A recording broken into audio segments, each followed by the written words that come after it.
Bonjour et bienvenue sur la chaîne UHD Photo. Alors aujourd'hui, ce que nous allons faire ensemble, c'est un bilan de la saison 2020. C'est ma première saison que j'ai faite en tant qu'évaluateur de vol. Je suis vraiment très content de la saison, malgré que ça a commencé un petit peu tard cette année à cause du contexte de la COVID. Donc j'ai pu faire ma première révision le 1er juin et ma dernière révision s'est faite à la mi-novembre. Donc cette année, j'ai été en mesure de pouvoir faire avec les candidats une dizaine d'évaluations. Qui se sont généralement toutes très bien passées, sauf un client qui, malheureusement, lors de la période de pilotage, il y avait certaines lacunes là, que je pouvais malheureusement pas laisser passer. Mais globalement, ça s'est vraiment super bien passé. Alors, je vais vous inviter, avant d'écouter peut-être cette vidéo-ci, d'écouter la vidéo que j'ai intitulée Révision en vol partie 2. Alors, ce que je vais faire aujourd'hui, c'est que je vais reprendre ma grille d'évaluation que j'emploie lorsque j'ai un candidat avec moi.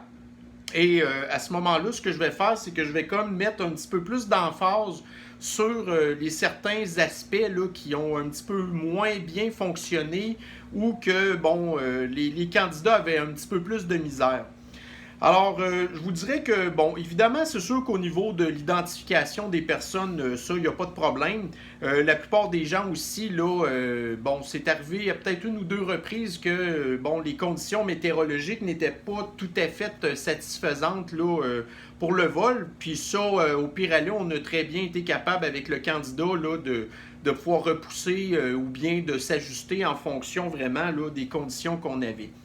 À part de ça, quand je suis dans ma grille d'évaluation, une des choses qui est vraiment super importante quand vous êtes candidat là, pour faire votre révision en vol pour la certification d'opération avancée, c'est lorsque vous arrivez à la révision de vous présenter avec un drone qui est approuvé par Transport Canada pour faire des opérations avancées. Alors, si vous avez malheureusement un drone, par exemple, un Phantom 3 ou, je ne sais pas, un Inspire 1 ou quelque chose comme ça, malheureusement, ce drone-là ne pourra pas être accepté pour faire la révision en vol. Donc, il faut vraiment que vous ayez un drone que vous puissiez faire des opérations avancées, c'est-à-dire de pouvoir voler à moins de 5 mètres des personnes et évidemment aussi de pouvoir voler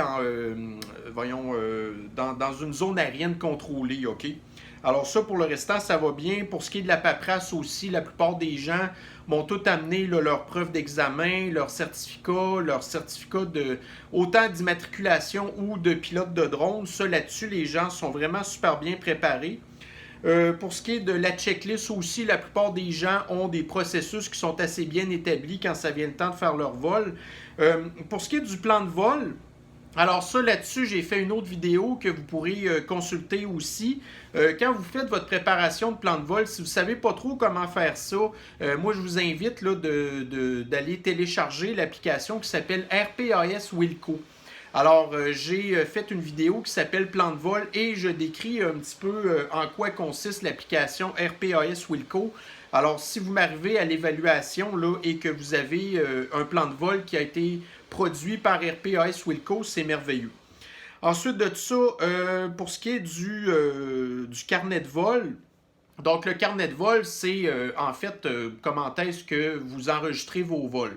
Alors pour les gens qui arrivent avec un drone DJI, vous savez très bien que vous avez ce qu'ils appelle le flight record. Alors pour ce qui est là du carnet de vol, donc tous vos vols sont répertoriés là-dedans. Si vous connaissez le principe de tout ça, merveilleux, on est en business. Ensuite de ça, c'est sûr que quand vous passez par Drone Academy pour faire votre révision en vol, on vous demande de faire un plan de vol qui est en rapport là, avec un espèce de programme déjà prédéterminé, OK? Mais quand vous faites votre révision en vol, vous êtes dans un secteur qui est différent. Alors, c'est important à ce moment-là de quand même bien connaître la zone. Donc, quand que vous faites votre révision en vol avec moi, là, parce que moi, je me trouve être sous-traitant pour Drone Academy et j'ai choisi là, vraiment un beau parc là, où on peut faire la révision en vol en toute sécurité. Et je vous dirais là-dessus que mes candidats étaient tous vraiment super satisfaits là, de l'endroit où c'était. Là. Par contre, c'est bien important de connaître la zone de vol, où est-ce que vous allez être à la journée de révision en vol, parce que je vous pose des questions là-dessus. Mais ça, globalement, ça s'est super bien passé. Pour ce qui est de la météo, la même chose. La plupart des gens utilisent l'application de Météo Média ou peu importe. Il y a des gens qui m'ont parlé d'émetteurs. C'est sûr que, bon, quand vous faites votre examen d'opération avancée, c'est important de connaître le principe d'émetteurs puis des notables, là. Mais vous savez, nous, en tant que pilote de drone, ce qui est vraiment important, c'est de connaître la température et la force des vents. Le restant, écoutez, on voit la vue. Fait que, tu sais, le plafond, puis l'indice copé, puis des affaires de même, c'est plus ou moins pertinent. Si vous connaissez les principes, tant mieux, mais en tout cas. Donc ça, la plupart du temps, ça s'est bien passé. Pour l'autorisation de NAV Canada, la plupart des candidats savent si on a besoin de remplir là, le formulaire de NAV Canada, où est-ce que ça se trouve, ça là-dessus, il n'y a pas de problème. Les notables aussi, ça se passe bien. Ensuite de ça, quand je parle là, de la description des obstacles, évidemment, je parle de la journée du vol. Donc, c'est vraiment important que vous me donniez le maximum de détails, OK? Donc, c'est sûr que l'endroit où on est, il y a une certaine topographie que je vous demande de décrire, mais il peut y avoir aussi là, certaines autres affaires qui peuvent s'ajouter, comme par exemple, là, il y a un parc qui n'est pas très loin, puis des fois, il y a des gens aussi qui se promènent dans le secteur, des animaux, des affaires de même, les avions, de porter vraiment une grande attention à ça. Donc, c'est vraiment super important que vous me décriviez au maximum les obstacles, OK? Et un des obstacles aussi, c'est, puis très souvent, les gens l'ont oublié, mais c'est le vent. Alors, des fois, c'est arrivé que, bon, c'est sûr que le vent répondait aux normes du drone. Par contre, des fois, il y a des petites bourrasques là, qui sont variables. Et évidemment, c'est sûr que le vent est un obstacle. C'est important de penser, de porter une attention à ça, que le vent peut varier, puis que c'est pas toujours super stable, là, cette donnée-là. Ensuite de ça, pour ce qui est là, de la carte d'aéronautique de NAV Canada, la plupart des gens l'avaient, OK? Et aussi, bon, pour les gens qui vont aller télécharger l'application de RPAS Wilco, vous allez vous rendre compte que vous êtes capable d'avoir les cartes aéronautiques de NAV Canada sans être obligé là, de les commander. Puis l'application en passant RPAS Wilco est gratuite.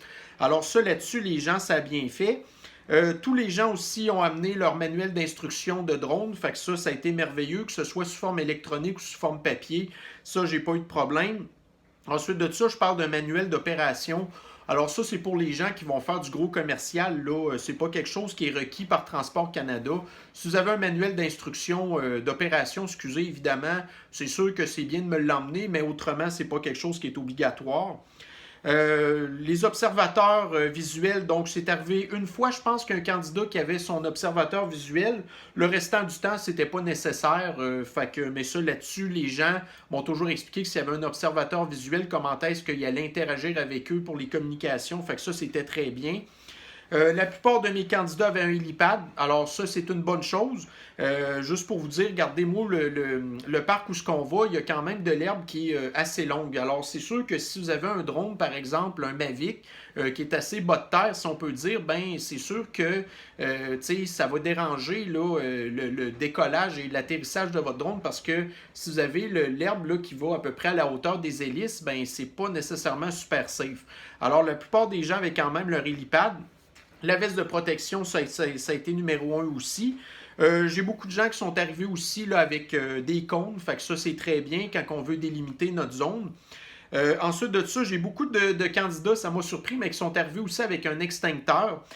Donc, vous savez, c'est pas quelque chose qui est obligatoire, mais si vous l'avez, parfait, vous l'emmenez, c'est très bien. Ensuite de ça, la plupart des gens aussi étaient au courant comment est-ce qu'on faisait l'entretien de leur batterie. Donc, ils m'ont dit comment est-ce qu'ils les entreposaient. Aussi, là, avec l'application DJI, donc, on est capable de pouvoir vérifier là, le voltage de nos cellules, le nombre là, de recharges qu'on a faites de nos batteries. Tout ça, c'était quelque chose qui était très bien maîtrisé par mes candidats. Ensuite de ça, on aborde là, le sujet des situations d'urgence.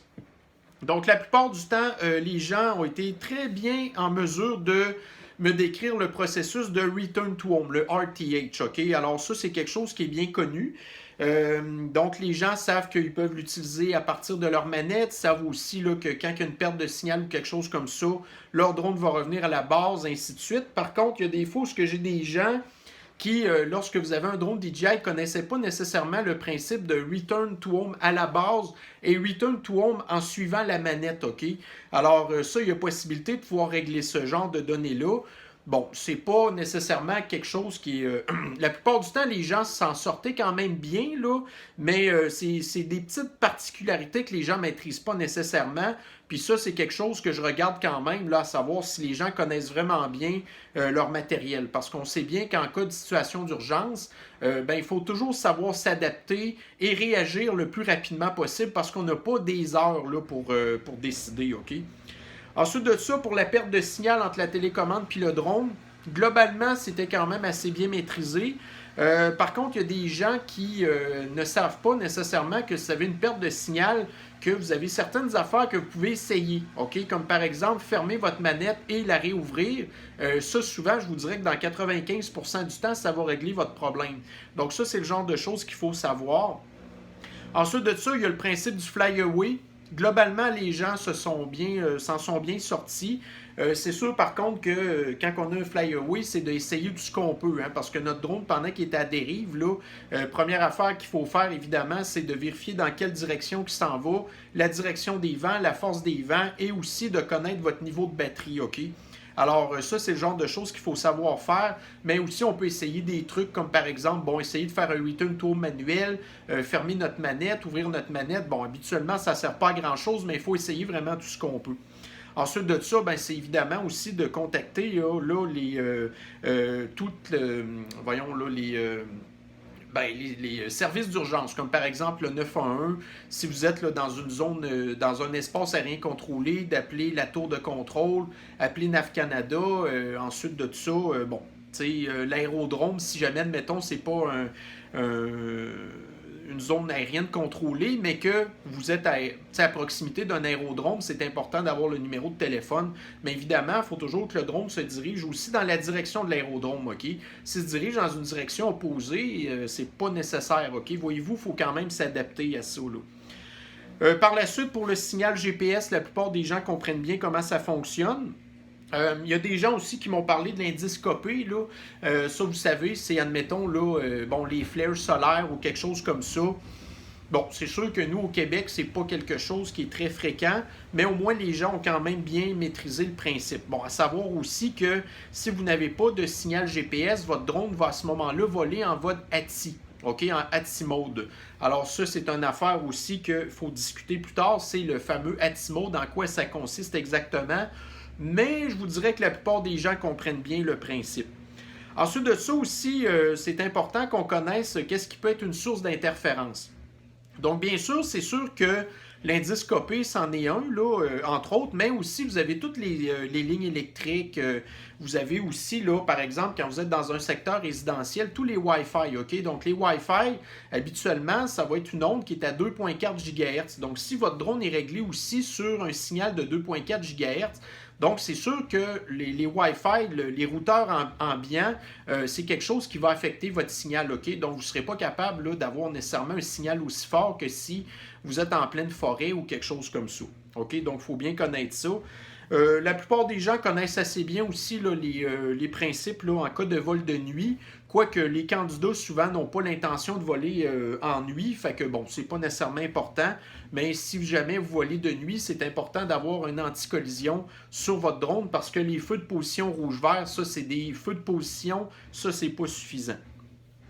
Ensuite de ça, toutes les conditions météorologiques qui peuvent affecter le vol, donc le vent, la pluie, la neige, les conditions de givrage, ça je vous dirais que c'est quand même assez bien maîtrisé en général. Ensuite de ça, si jamais, admettons, vous avez une aéronef à proximité, la plupart des gens répondent très bien. Si jamais, admettons, vous avez des passants, des animaux, des oiseaux, ça encore là, les candidats répondent bien.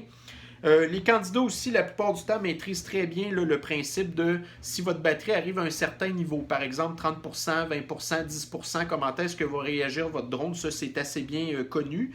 Dans le cas des surchauffes de batterie ou les batteries trop froides, ça aussi, je vous dirais que mes candidats s'en sont très bien sortis en général. Même chose, si admettons, vous frappez là, un obstacle et que vous endommagez une hélice, la plupart des gens, semble-t-il, vont avoir des bonnes réactions si ça l'arrive. L'arrêt des moteurs d'urgence, donc ça encore là, c'est quelque chose qui est bien connu.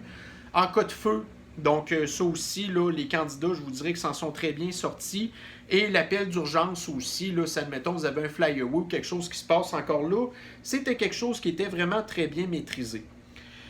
Pour ce qui est maintenant du volet pilotage, alors j'ai des gens qui, écoutez, c'est super important d'emmener avec vous une montre, OK?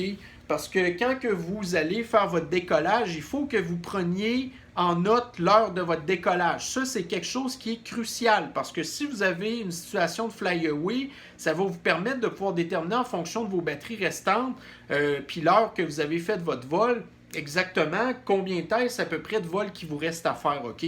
Donc, l'histoire là, de prendre en note l'heure de décollage du drone, ça, c'est vraiment, vraiment critique, OK? Par la suite, je vous dirais que le pilotage se passe relativement très bien. Par contre, quelque chose qui n'est pas nécessairement super bien maîtrisé, c'est l'orbite, OK? Donc, je sais que l'orbite, c'est vraiment quelque chose qui n'est pas nécessairement super évident pour tout le monde, mais c'est sûr que c'est important de pouvoir bien faire son pilotage là-dessus, OK? Donc, ça, je vous dirais, si vous avez quelque chose que vous n'êtes pas super à l'aise avant de faire votre révision en vol, c'est vraiment de pratiquer au maximum vos orbites, OK? Si je peux vous donner un petit truc là-dessus, l'orbite à la base, quand vous avez votre télécommande en main, votre joystick de droite, c'est lui qui va faire les déplacements latéraux, OK? Donc, faire la glissade, si on peut dire. Donc, c'est très important de toujours garder en tête autant que possible de jamais, OK, avancer ou reculer pendant que vous faites votre manœuvre là, d'orbite. Donc, c'est vraiment de focuser à faire du déplacement latéral seulement et de travailler avec votre main gauche, votre joystick gauche, de travailler là où est-ce que votre caméra pointe. Donc, c'est toujours important, évidemment, de pointer en direction de le centre là, de l'orbite, OK? Alors ça, là, il n'y a pas de temps pour ça. Donc, vous n'êtes pas obligé de faire votre orbite en 30 secondes, en 10 minutes. Vous prenez le temps que vous voulez. Nous, ce qui est très important comme évaluateur en vol, c'est de voir que vous maîtrisez bien votre truc, OK? Mais vraiment, là, si je peux vous dire quelque chose à quoi ultra travailler, c'est vraiment l'orbite parce que ça, c'est au niveau de Transport Canada, une manœuvre qui est vraiment importante à connaître comme il faut, OK? La plupart du temps, je vous dirais que les choses se sont bien passées pour le pilotage. Ce qu'il faut toujours garder en tête aussi, c'est que, oui, il faut faire notre vol en VLOS, c'est-à-dire qu'il faut garder notre vol à vue, mais il faut toujours quand même faire un balayage constant de qu'est-ce qui se passe aux alentours, OK? Parce qu'il peut y avoir là, des facteurs, comme par exemple du monde qui passe que vous n'aviez pas nécessairement vu, puis vous ne savez pas qu'est-ce qui se passe en arrière non plus. Donc, c'est très important à un moment donné d'interrompre complètement votre vol, laisser votre drone en stationnaire, jeter un petit coup d'œil alentour de vous pour voir si tout va bien. Puis ça vous permet aussi de pouvoir rester conscient de ce qui se passe aux alentours, OK? Parce que le problème, quand vous faites juste regarder votre drone, c'est qu'à un moment donné, vous avez ce qu'on appelle la vision tunnel. Donc, vous faites juste focusser sur ce qui se passe sur votre drone, puis vous oubliez complètement ce qui se passe aux alentours. Puis ça, c'est pas une bonne affaire. Donc, vraiment, là, habituez-vous là, à régulièrement regarder ce qui se passe aux alentours, OK? L'autre truc aussi, c'est quand que vous avez, admettons, bon là, vous êtes en situation d'évaluation ou que vous avez un observateur visuel qui est à proximité, vous communiquez toujours qu'est-ce que vous faites. OK? Donc, tu sais, si vous êtes sur le point de décoller, dites-le. Après ça, je me dirige à tel endroit, dites-le. Dites régulièrement aussi à quelle distance que votre drone il est par rapport de vous et aussi à quelle hauteur qu'il est, vos niveaux de batterie, ce genre de choses-là. Ça va montrer à l'évaluateur de vol que vous savez ce que vous faites, OK? Puis que vous en êtes conscient aussi, parce que sinon on fait notre vol, puis ce genre de choses-là, on l'oublie. Ou autrement, si vous ne communiquez pas nécessairement, moi, je vais avoir tendance à vous poser des questions, puis là, ça peut peut-être vous déstabiliser un petit peu, là. Alors, habituez-vous vraiment à toujours vraiment communiquer. Puis je vous dirais même, si vous voulez avoir une bonne habitude aussi, même quand vous êtes tout seul, gênez-vous pas à parler à voix haute, OK? Ce que vous faites au fur et à mesure, ben, tu sais, ça vous permet, on dirait, comme quasiment de vous auto-valider, OK? Alors ça va très bien. Pour ce qui est le restant aussi, donc moi, bon, c'est sûr que je tiens compte là, du fait en général comment est-ce que les candidats vont avoir la conscience du vol que j'appelle, et la plupart des gens sont toujours très rationnels, je vous dirais, ça se passe vraiment super bien à ce niveau-là. Alors écoutez, c'est un petit peu ça que je voulais faire avec vous aujourd'hui, c'est-à-dire un petit peu vous parler des petits points que j'ai vus qui étaient récurrents au niveau des candidats, qui étaient peut-être les points à améliorer. Mais je vous dirais que globalement, les gens sont vraiment très, très bien préparés, OK? Dans le genre de candidats que j'ai eu cette année, j'ai eu des gens professionnels qui voulaient vraiment faire des activités commerciales avec ça. Et j'ai eu des gens aussi qui le voulaient faire plutôt à titre hobby, OK? Alors, c'est sûr que quand que ça vient le temps de faire mon évaluation, je vais quand même aussi poser des questions à savoir un petit peu c'est quoi l'utilisation que la personne va faire de son drone avec sa certification d'opération avancée. Puis en fonction de ça, je vais un petit peu m'adapter aussi là, au candidat, OK? Alors, grosso modo, c'est pas mal ça. Donc, si jamais vous avez des questions, vous ne vous gênez pas, vous avez le fil de discussion en bas. Vous pouvez aussi me contacter via là, ma page UHD Photo. Vous pouvez aussi contacter Drone Academy si vous avez besoin un peu plus d'informations. Si jamais, admettons, vous n'êtes pas très à l'aise au niveau de votre pilotage ou ainsi de suite, il y a possibilité là, de pouvoir faire des formations avec moi, en fait, là, UHD Photo. Donc, je peux vous expliquer comment est-ce que les produits DJI fonctionnent, toutes les applications, ainsi de suite. Je peux vous donner des petites bases aussi, comment faire des photos, des vidéos, des trucs comme ça, là, et surtout au niveau du pilotage, OK? Donc, je peux, si vous voulez, si vous n'êtes pas très à l'aise, là, faire une espèce de petite séance pré-révision en vol qui vous permet, lors de votre révision en vol, d'avoir de très fortes chances de passer sans aucun problème. Alors, sur ce, j'espère que la vidéo vous a plu. Donc, comme je vous dis, s'il y a quoi que ce soit, gênez-vous pas à me contacter. Alors, sur ce, bien, je vous souhaite... Écoutez, c'est l'hiver. Alors malheureusement, on va être obligé peut-être de mettre en suspens pour la plupart des pilotes de drones là, ces choses-là. Mais si jamais, admettons, cette année, cet hiver, vous profitez justement du fait de passer votre examen en ligne là, pour la certification d'opération avancée, bien entendu, je vous souhaite la meilleure des chances. Et on aura peut-être bien l'occasion de pouvoir se voir au printemps prochain pour votre révision en vol. Alors sur ce, je vous souhaite une bonne journée et on se revoit bientôt. Bye bye.